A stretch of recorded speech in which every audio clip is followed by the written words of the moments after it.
വേളുക്കര പഞ്ചായത്തിലെ 1-ാം വാർഡിലെ പെരുമ്പാലപ്പാടം ആണത്. തോട് കരകവിഞ്ഞ് റോട്ടിലേക്ക് ഇറങ്ങി വീടുകളിലേക്ക് വെള്ളം കയറിക്കൊണ്ടിരിക്കുകയാണ്. വിദ്യാഭവൻ സ്കൂളിൻ്റെ പുറകുവശം കാണുന്ന പെരുമ്പാലപ്പാടവും റോഡും തോടാണ്.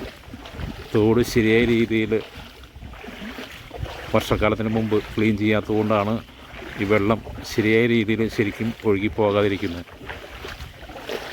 ഇപ്പോൾ സമീപ പ്രദേശങ്ങളിലെ വീടുകളിലേക്ക് വെള്ളം കയറിക്കൊണ്ടിരിക്കുകയാണ്. പല സന്ദർഭങ്ങളിലും തോട് ശരിയായ രീതിയിൽ ക്ലീനാക്കുക പതിവില്ല. അതിൻ്റെ പേരിലാണ് ഇപ്പോൾ ഇങ്ങനത്തെ ഒരവസ്ഥ ഇപ്പോൾ വന്നിരിക്കുന്നത്.